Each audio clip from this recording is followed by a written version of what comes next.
E eu quero conversar com você hoje, deixar para você só, rapidinho, pessoas que trazem um comportamento que você deve deixar afastados de você durante um período, e pessoas que você deve trazer para perto de você, porque o comportamento, a perspectiva, a maneira que ela resolveu lidar com essa situação, vai te impulsionar, vai levar você para frente. Nós já estamos aí basicamente há quase 3 meses, que tudo que você vê em rede social, a nível de notícia, ou fala de política ou fala de doença, quando não fala das duas coisas juntas. E todas as duas coisas, as informações que recebemos, elas têm tendência, inevitavelmente, de criar em nós, um comportamento ruim, uma perspectiva ruim. Quando nós olhamos para toda essa estrutura, é isso que vemos. E por isso, as pessoas falam mais de divórcio. O divórcio cresceu demais nesse período. Mas nós sabemos que a união dos casais, a valorização da família, a revisão de valores no que diz respeito a tempo de qualidade com as pessoas que amamos, foi muito maior do que o número de pessoas que pensaram, porque a pesquisa falou na verdade, pessoas que pesquisaram sobre divórcio na internet. Ou seja, as notícias ruins, elas têm sido mais enfáticas do que as boas. Eu já falei isso aqui algumas vezes. Me parece que o sucesso, ele é muito tímido, ele é muito recatado, ele é menos barulhento. Me parece que o fracasso, ele, talvez por sua dor, as pessoas desejam compartilhá-lo. Dificilmente aqui hoje, se você achou na rua um pacote com 20 mil reais, você contou para muita gente, se é que contou para alguém. Agora, provavelmente, se tu perdeu 50, tu já falou, cara, perdi 50 conto hoje. Pai, eu perdi 50 conto. Rapaz, sabe o que aconteceu comigo hoje? Perdi 50. Porque o fracasso, ele é muito mais barulhento do que... É ou não é? Por exemplo, dificilmente você vai ouvir uma esposa falar assim, quer saber de uma coisa para vocês? Meu marido é hiper, mega, super, power, extraordinário. A senhora diz, é ruim, hein? Ainda que ele seja. Mas se ele for ruim, nossa, menino, estou doido para Jesus voltar. E se ele não voltar para todo mundo, que volte pelo menos para ele, para que ele receba o galardão e vá embora dessa terra. Então eu tenho aprendido que o fracasso, ele é muito mais barulhento. Então por isso nós observamos, muitas pessoas falando de dor, de perda, de caos, de falência, disso. E eu quero que você, pelo menos durante um período, até você se fortalecer,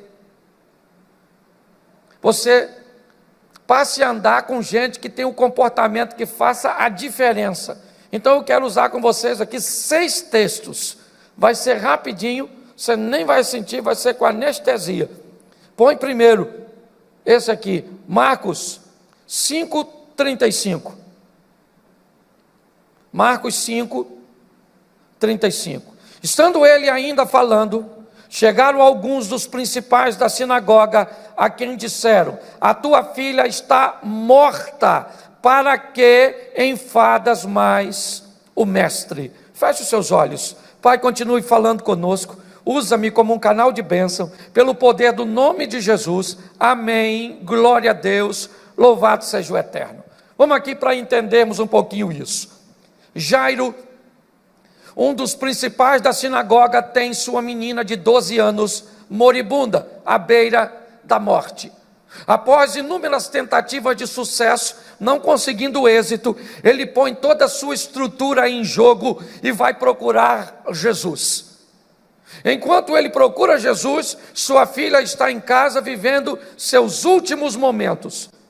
Ele sai de casa desesperado, tem um encontro com Jesus e pede a Jesus que vá até sua casa. Jesus prontamente diz para ele que vai acompanhá-lo, e Jesus começa a andar na direção da casa de Jairo. E qual é o problema? É o tipo de pessoas que Jairo deixou na sua casa. Na casa de Jairo ficaram algumas pessoas, provavelmente pessoas comprometidas com sua dor, pessoas interessadas no sucesso de Jairo, pessoas que queriam que a filha de Jairo ficasse curada. Eles queriam tudo isso. Essas pessoas estão na casa de Jairo. Jairo não está em casa, ele está procurando Jesus.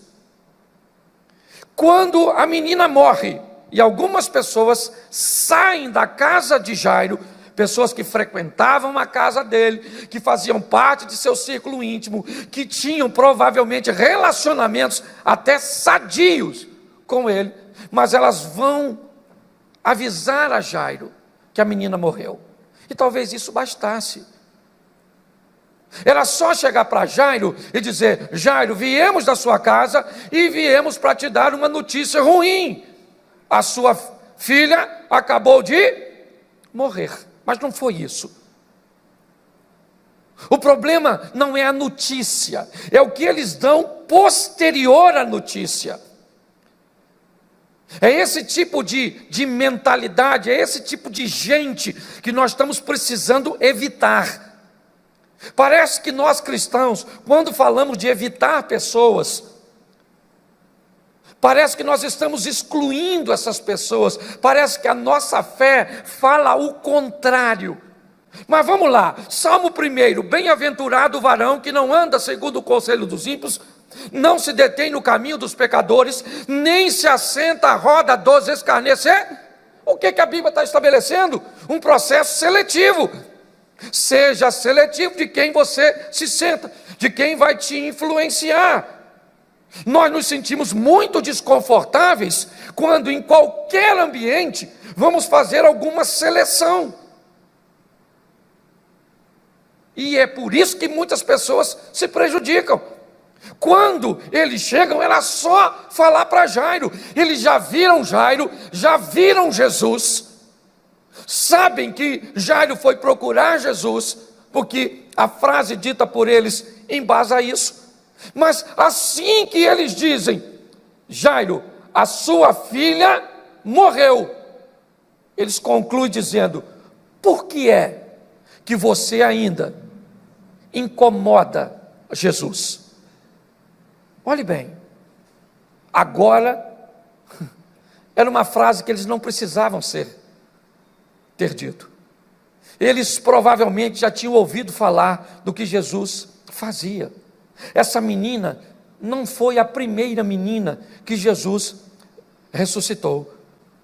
A mente desses indivíduos dizem para Jairo: Jairo, deixa Jesus e volta para casa conosco, porque vocês têm uma menina para enterrar. A sua filha morreu, acabou, já era. E nesse momento, ao ouvir essas palavras, essa sentença, e esse grupo que fazia parte de seu círculo íntimo, ele olha para Jesus, que provavelmente acabou de conhecer pessoalmente, ou ter o primeiro contato, e Jesus diz para ele: Jairo, não temas, crê somente. Os homens disseram: não incomode mais o mestre, acabou. Jesus disse: eu ainda vou na sua casa, eu vou com você. Mas a menina está morta, não adianta o senhor ir. Jesus olha para Jairo e diz: Jairo, você veio me chamar para eu ir na sua casa, então fique tranquilo, porque eu vou à sua casa. Não temas, crê somente. Olhe bem, eu queria deixar para você e para mim uma seleção que precisamos fazer dessas pessoas que quando olham para o nosso casamento, para os nossos filhos, para os nossos negócios, para a nossa vida cristã, quando olham para qualquer estrutura nossa, e tem uma visão verdadeira, porque eu não estou falando que eles estão mentindo, eles não estão mentindo. A menina morreu, sim ou não? Sim, isso é uma verdade, ok? O problema é que eles, depois de anunciar a notícia, eles vieram com uma perspectiva ruim. Estão dizendo para Jairo, gente que ele amava, eles amavam provavelmente, e dizem para Jairo: Jairo, não tem mais jeito, vamos embora enterrar sua garotinha, acabou, querido, não incomode mais Jesus. Eu não estou dizendo de um parecer negativo, como eu vou usar o próximo aqui, não. Esse é de gente que frequentava a casa de Jairo, que provavelmente era membro da sinagoga de Jairo, era gente que amava Jairo, que gostava da garotinha. Mas deixa eu falar uma coisa para você, sabe a historinha que de boas intenções o inferno está cheio? Mais do que gente bem intencionada, nós temos que andar com gente que tem fé, que no momento de maior adversidade vai dizer: segura as pontas, porque Deus vai agir a seu respeito, fica tranquilo, porque Deus vai entrar com providência. Andar com gente que quando tem uma perspectiva negativa, olha e diz: já era, não deve ser uma boa companhia para nós, principalmente no momento às vezes de adversidade. Quando nós olhamos para esses indivíduos, é isso que eles estão fazendo, dizendo para Jairo: Jairo, não tem jeito.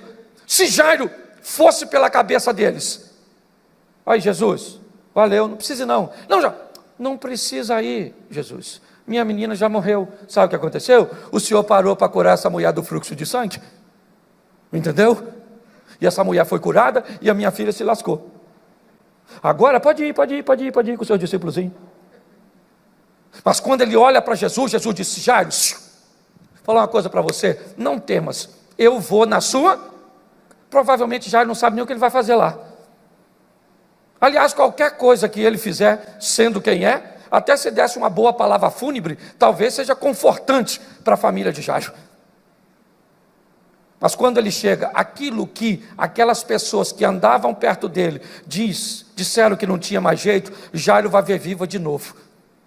Eu vim hoje falar para você, eu não sei o que você está enfrentando, o que essa crise, o que esse problema, o que essa dificuldade está trazendo para a sua vida. Eu só sei de uma coisa: para de ouvir gente com posicionamento negativo, e acredite que Deus vai na sua casa, vai na sua empresa, vai entrar na sua vida, você está entendendo? Vai entrar no seu casamento, vai entrar na vida de seus filhos, e a sua história vai mudar. Acredite nisso, amém?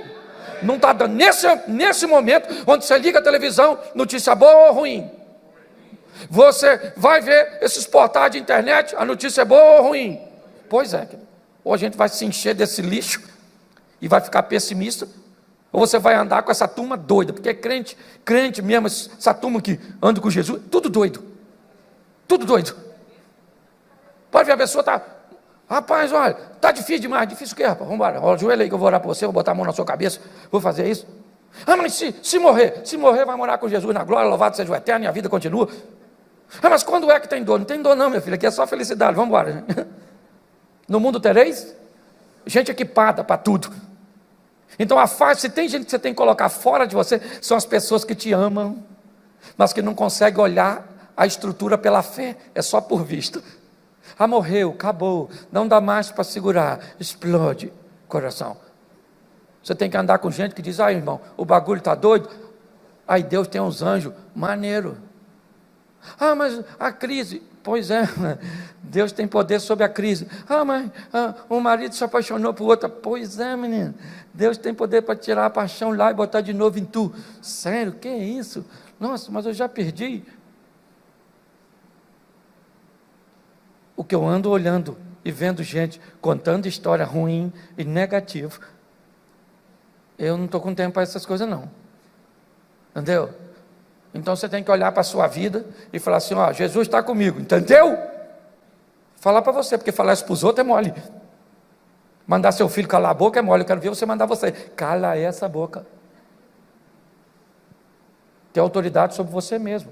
Quando eu olho para esse texto, o que eu vejo?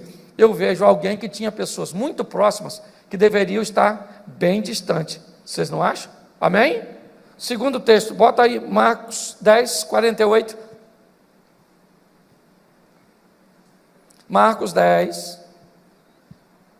E muitos o repreendiam para que ele se... Mas ele fazia o quê? Eu sei que você está de máscara, mas dá para ler. Mas ele fazia o quê? Clamava cada vez? E muitos o repreendiam para que ele? Para que ele? Mas ele? E repreendiam para que ele? E ele? E repreendiam para que ele? Mas ele? Isso aí, dá uma olhadinha aqui para mim. Um dos personagens que eu gosto, que para mim venceu inúmeros obstáculos, foi Bartimeu. Mas tem uma coisa que eu acho que o Bartimeu deveria rever: e as pessoas que ele deixava estar perto dele. Ele está na saída de Jericó, cego, conhecidíssimo. Aliás, tem até outro texto que diz que eram 2 cegos, e aqui diz que era um só, provavelmente, né? Porque Bartimeu era alguém que tinha, talvez, uma fama maior, um reconhecimento maior. Eu não posso te afirmar o propósito de toda essa situação. Mas preste atenção, ele está ali, na saída. Foi a última vez que Jesus entrou em Jericó. Última. Se Bartimeu não fosse curado daquela vez, de Jericó, Jesus vai ao Getsemane, ao Gólgota, né? E vai ser crucificado. Se não fosse naquela ocasião, não era mais. Mas preste atenção se aquilo é tipo de gente. Quando Bartimeu escuta que há uma possibilidade dele receber vitória, ele procura saber o que está acontecendo. E algumas pessoas disseram: Jesus, o Nazareno, está saindo de Jericó. E ele começa a clamar. E as pessoas deveriam dizer o que para ele? Isso mesmo, Bartimeu. Grita alto, vou gritar, espera um pouquinho, vou lá chamar ele, para ver se ele te atende. Não acredito não, porque ele é popstar, está no topo da cadeia alimentar. Mas eu vou lá falar com ele, sim ou não? Pois é, querido. Mas sabe o que o pessoal falou para ele? Cala a boca, Bartimeu. Ele não vai te ouvir. Como é que eu posso me manter perto de gente, de me assentar perto de pessoas que não querem o meu bem, ou que se querem não acreditam que a minha situação pode se reverter, que as coisas podem mudar, que a porta pode se abrir no meio do caos, porque nós estamos entregando nossa causa nas mãos do Senhor? Esse não é um tipo de gente que nós devemos ter por perto. Gente que, ao invés de dizer, fica aqui que eu vou chamar, diz, ele não vai te ouvir. Não vai dar para isso acontecer, Bartimeu. Fica quietinho. Ele conseguiu enxergar, sim ou não? Conseguiu, é lógico. Mas dizer que esse tipo de gente, com esse comportamento, tem que ficar perto de nós? Não. Gente que vai torcer contra você? Nós precisamos criar um ambiente onde sejamos bem mais seletivos para colocar as pessoas que estão ao nosso redor nos seus devidos lugares. Bartimeu enxerga, mas o texto diz que ele segue Jesus com alegria, ele não volta, mas ele corria um grande perigo de não alcançar seu propósito, porque estava sentada ou próximas de pessoas que não acreditavam que Jesus, preste atenção, ao contrário do primeiro grupo, o primeiro grupo, eles não acreditam que Jesus pode fazer. Então eles dizem para Jairo, a sua filha já morreu, não incomode eles, porque aí ela não tem como viver de novo. Com Bartimeu é diferente. Eles sabem que Jesus pode curar Bartimeu, mas eles acham que Jesus não vai oferecer um pouco da sua atenção. Deixa eu falar uma coisa para você. Você que está me ouvindo aqui, você que está me ouvindo na internet, deixa eu falar uma coisa para você. Jesus entregou a vida dele naquela cruz, até sua última gota de sangue, para morrer por você e por você. Você não passa despercebido por ele. Você está entendendo? Não há nada que você possa fazer para que ele te ame mais ou menos. Se alguém tentar te convencer que porque alguém anda num carro melhor que o seu, ele vai ser mais ouvido que você, é mentira.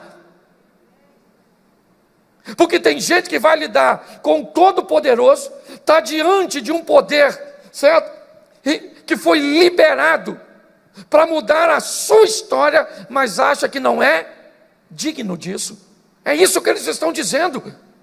Eles olham para Bartimeu, quem é? Ele é um mendigo cego. Quem é ele? Ele é Jesus, o Nazareno, o Filho de Deus, o poderoso, que anda curando tudo. Então preste atenção, ali está o poderoso, e aqui está o mendigo.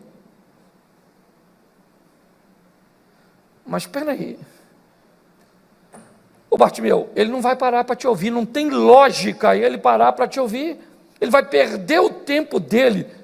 Deixa eu falar uma coisa para você, Jesus não perdeu o tempo dele comigo e com você, ele perdeu o sangue dele comigo e com você. É muito mais que o tempo, ele entregou a vida dele. Ele disse para Pôncio Pilatos: ninguém tira a minha vida, isso aqui não é fatalidade, eu é que entrego, eu resolvi morrer. E a Bíblia diz assim: e Cristo morreu por nós, sendo nós ainda pecadores, sabendo quem somos. E eu vou querer andar com gente que acredita que Deus pode fazer, mas que acha que não vai fazer na minha vida, porque eu não mereço? E você pode ter certeza que eu já me distanciei de muita gente, porque tinha esse tipo de comportamento para comigo. Olhava para a minha vida e disse: mas o Cláudio não merece viver tudo isso. E eu não mereço. E eu sei. Agora daí a pessoa não gostar do que Deus está fazendo, aí eu tenho que trocar de relacionamento. É assim que funciona. Observe um pouco isso, porque isso pode te ajudar. Outra, coloca aí para mim, capítulo 17, verso 33 de 1 Samuel. 1 Samuel 17, 33.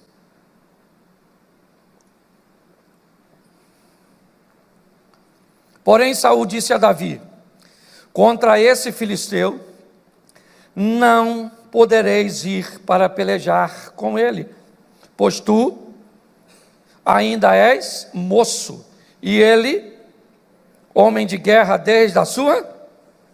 Sabe o que mais me impressiona nessa passagem?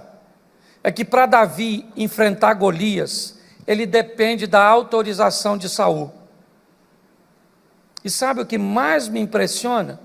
É que Saul tem certeza que Davi vai, mas mesmo assim, autoriza. Ele está dizendo para Davi: contra esse gigante, você não pode ir pelejar. Você é moço, e ele é guerreiro desde a mocidade. Não tem cabimento, você não tem como vencer esse gigante. Bom, querido, se eu não tenho como vencer, por que você vai me autorizar? Olhe bem, me parece que Saul quer se livrar de uma vergonha maior, que é não ter nenhum representante de Israel que lutasse contra o gigante.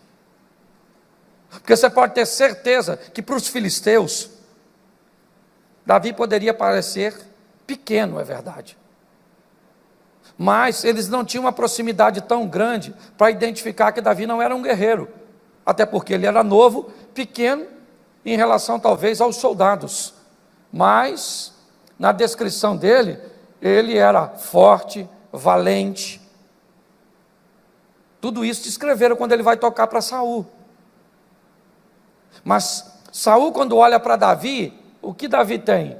Um gigante, que na verdade não está nem envergonhando ele, está envergonhando Saul e todo o reino. Quando Davi se predispõe a lutar contra o gigante, todo mundo diz para Davi: você não vai vencer. Deixa eu falar uma coisa para você: se você para vencer está dependendo da torcida dos outros, cuidado que você pode perder.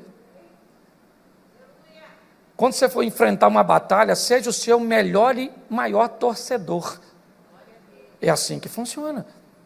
Quando eu olho para Davi, o que eu vejo? Ele está conversando com o rei. E a palavra de Saul é: contra esse gigante, você não pode ir pelejar. Davi disse: olha, eu já matei leão e eu matei urso, eu vou enfrentar o gigante. Você não tem como ir, cara, não faz sentido, mas eu vou autorizar sua ida. Olha só, gente como Saul é gente que nós não podemos ter perto de nós. Saul nunca teve alguém tão fiel quanto Davi, mas ele estava tão doente de mente, que ele via no homem mais fiel o mais infiel. Dá uma olhada e pensa, quando eu olho para Saul foi aquele que teve, eu acho que a grande coisa de Saul foi o seguinte: ele era alguém que teve o Espírito de Deus, e a Bíblia diz que o Espírito de Deus se retirou de Saul, e um espírito mau se apoderou de Saul, e o atormentava. E a Bíblia diz que quando Samuel vai ungir Davi, o Espírito do Senhor se apoderou de Davi. Ou seja, se tinha alguém naquela história que já tinha tido o Espírito de Deus e sabia quem ele era, esse alguém era Saul. E agora Saul, que não tinha mais, sabia onde esse Espírito estava. E ele estava onde? Em Davi. A inveja corroeu.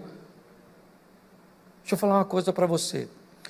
Cuidado para não ter perto de você gente que odeia o seu casamento, que odeia o seu estilo de vida, que odeia o seu sorriso, que odeia, mas que não deixa que você perceba. Gente que tem inveja do que você tem. A grande verdade é essa. Nós não podemos ter essas pessoas nocivas perto de nós. Se tivermos gente, certo, como essas pessoas que frequentavam a casa de Jairo, mesmo amando, não acreditavam que Deus poderia fazer por ele em Cristo o que podia, ia levá-lo ao fracasso. Se nós nos permitimos sentar com pessoas como Bartimeu, nós corremos o risco de ver Jesus passar na nossa vida e nós não vivemos o nosso milagre. Se nós convivemos com gente, e Davi me parece que é a junção de tudo isso, porque na sua casa seus irmãos o mandam embora, chamando de pretensioso. O rei diz que ele não pode, os soldados dizem: olha, esse menino está querendo enfrentar, ou seja, ninguém acreditava nele. Eu sei que às vezes, escute o que eu vou falar, você chega em determinados estágios da sua vida, que lidar com alguém que está no estágio abaixo seu, vai ajudar bastante seu ego, porque são pessoas que vão medir as palavras, vão ser pessoas que vão te fazer elogios. Quando você lida com alguém, seja quem for, que está num nível um pouquinho abaixo, essa pessoa às vezes tem receios de falar para você determinadas verdades. Mas aprenda uma coisa: lidar com gente que pode dizer para você coisas que outros não teriam vontade de dizer, trazer gente do seu nível para perto de você, é extraordinário. Eu já saí da igreja aqui, depois de uma pregação, e muitas pessoas falaram comigo assim: pô pastor, sua pregação foi uma benção. E no caminho de casa minha mulher falou assim comigo: pô Cláudio, tem que orar mais, pô. Hoje não valeu nem o ingresso, foi ruim demais. Aí eu fiquei: foi ruim ou foi bom? Ah, pode ter sido bom para um e ruim para o outro. Mas quem é que pode me falar coisas que ninguém pode? A minha esposa. Quando nós olhamos para essa estrutura, nós precisamos ter pessoas perto de nós, e é isso que eu vejo aqui: pessoas que não sejam tóxicas, que não sejam nocivas, pessoas que nos ofereçam exemplos, que possam levar nossa vida para outro estágio.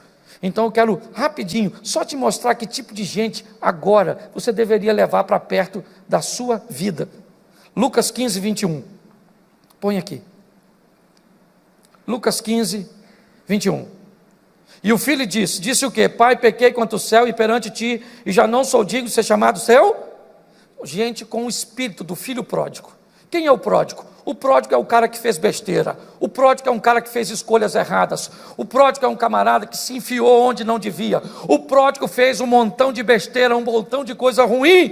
Ele se perdeu durante a caminhada, sim ou não? Mas como é que foi o final da história do pródigo? Foi uma história de reconhecimento, de alguém que caiu em si, olhou para a sua vida, viu tudo que fez, não gostou, resolveu se reposicionar, foi lá, tomou posse de tudo aquilo que era seu, sim ou não? Pois é, querido, é esse tipo de gente que nós temos que ter perto de nós. Gente que quando vai contar suas histórias, falam de seus erros, de suas falências, de suas crises, de seus problemas, de suas segundas tentativas, de suas falhas, de seus erros. Gente que não se esconda por detrás, de situações que deem argumento a seu fracasso. Não, o pródigo olhou e disse: onde eu estou? Eu estou numa pocilga. É isso que eu estou, longe do meu pai, e é aqui que eu vim parar. Então o que é que eu faço? Eu volto para meu pai, porque o que me trouxe para essa pocilga foi a distância, agora eu me aproximo. Então presta atenção, não tem problema você ter gente que tem passado ruim perto de você, não. Não. Tem gente que olha para o passado das pessoas e dizem: eu não quero ficar perto dela, porque ela fez isso, ela fez aquilo, ela já teve esse comportamento, ela casou de novo, ela fez aquilo. Não. Não tenha medo de quem tem passado ruim, não. Tenha medo e não ande perto de quem não quer corrigir o seu presente para ter um futuro muito melhor do que o seu passado. Quando eu olho para esse camarada, o que eu vejo? Eu vejo alguém que errou e fez muita besteira, e uma história que Jesus usou para elucidar alguém que estava perdido, mas conseguiu se reencontrar. É assim que funciona. É esse tipo de gente que nós temos que ter perto de nós. Sabe, gente que tem um histórico ruim, que quando ele começa a te falar o que ele vivia, o que ele sofreu, como aconteceu, e você olha hoje, e ele começa a te falar como mudou. Ele falou: eu vou para meu pai. Por quê? Porque lá no meu pai até os trabalhadores têm pão com fartura. Eu vou lá para meu pai e vou dizer para ele: pequei contra o céu, peguei diante de ti, já não sou digno de ser chamado teu filho. Eu vou falar dos meus erros, porque eu não aguento mais, eu quero mudar de vida. Isso é importante, você andar com gente que sabe que errou e que não tem medo de seu erro. Gente que não vai achar que sua saliva tem substâncias terapêuticas e curativas. Não. Gente que vai olhar e diz: eu vacilei, eu traí, eu me ferrei. Eu ferrei as pessoas que me amavam. Eu prejudiquei fulano, eu dei volta em ciclano, eu não paguei fulano de tal. Eu fiz isso, fiz aquilo, mas isso está no meu passado. Nós precisamos nos aproximar de gente que quer viver uma nova vida ao lado de Deus. É assim que funciona. E quando você for conversar com gente desse tipo, as coisas são diferentes. Todas as vezes que Jesus ia viver momentos extraordinários, vamos voltar um pouquinho à casa de Jairo, na hora de entrar naquele ambiente onde a menina está morta, quem ele chama? Seus discípulos mais chegados. Porque se dentro daquele quarto, Jairo olha para Pedro e diz: Pedro, minha menina morreu de verdade, Pedro está ali. Pedro diria: fica quieto, Jairo. Fica quieto, porque nosso mestre não perde tempo em nada. Já vimos ele fazer coisas muito maiores do que o que ele vai fazer aqui hoje. Segura a onda. Mas se Jesus leva Judas Iscariotes, morreu mesmo, hein? Morreu mesmo, olha lá. Está branquinha já. Encosta a mão nela para ver se está gelado. Preste atenção. Nós temos que olhar e decidir trazer para perto de nós pessoas que vão levar a nossa vida para outro nível. 2 Reis 5,13. Só mais 2 textos. 2 Reis 5,13. Então chegaram a ele os seus servos e lhe falaram e disseram: meu pai, se o profeta te dissesse, ou se dissera alguma grande coisa, porventura não as faria? Quanto mais dizendo: vai e lava-te e ficarás? Olhe para mim aqui, esse cara está voltando para casa doente. É isso. o interesse de Naamã é voltar para casa doente. Entende? Ele era leproso e vai voltar para casa leproso, porque ele já está cansado. Ele sai com a perspectiva de achar cura, e ele vai no rei de Samaria que rasga as suas vestes. E ele, cansado da viagem e daquela frustração, o profeta diz: manda ele vir na minha casa. Naamã vai para a casa de Eliseu. Chega lá, Eliseu não recebe, e ainda manda Geazi falar com ele. Manda ele dar 7 mergulhos. Ele disse: eu não vou mais, chega, eu estou cansado. De onde eu venho tem rios mais limpos do que o Jordão, eu não vou, vamos embora.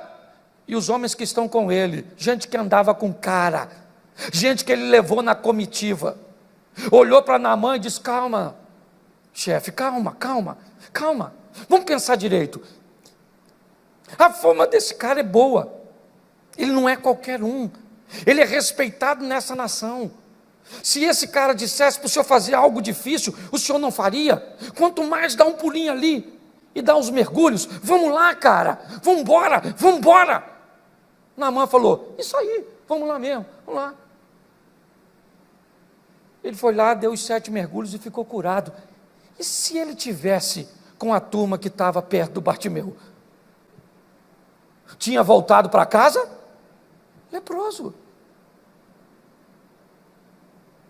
Olha só, o sucesso desse cara está diretamente ligado a quem está perto dele. Isso é muito mais importante do que você possa imaginar. Muito mais importante. Suas conexões, as pessoas que exercem influência, as pessoas que estão perto de você. É assim que funciona. Quando nós olhamos, o que nós vemos? Nós vemos esses caras fazendo diferença. Quer voltar para o Velho Testamento, para o Novo Testamento, para a gente fechar? Vamos lá. Um paralítico está sendo carregado por 4 homens até Cafarnaum, a casa da sogra de Pedro. E quando eles chegam em Cafarnaum, uma multidão está ao redor da casa de Jesus. Não há possibilidade nenhuma de se entrar naquela casa. Todos os lugares estão ocupados por pessoas que têm necessidade. O texto diz que os homens se posicionam em cima da casa, tiram a cobertura, o telhado, içam o paralítico e colocam na presença de Jesus. O texto é categórico em dizer, e Jesus, vendo a fé deles, não foi do cara, deles. Jesus olha para cima e vê os 4 camaradas que resolveram levar seu amigo, olha bem, até a presença de Jesus, que chegaram lá, não tinha mais lugar para entrar, mas esses 4 camaradas romperam os obstáculos, ultrapassaram as barreiras e colocaram o paralítico na presença de Jesus. O texto diz que Jesus diz: perdoados estão os teus pecados. Começaram a rir. Quem é esse que perdoa pecado? Ele disse: então vocês acham que é mais difícil? Então, para que vocês saibam que o Filho do Homem tem poder na terra para perdoar pecados, levanta, toma a tua cama e vai para a tua casa. Quando aquele homem entrou naquela casa, a cama carregava ele. Quando ele saiu daquela casa, ele carregava aquela cama. Mas tudo isso aconteceu por quê?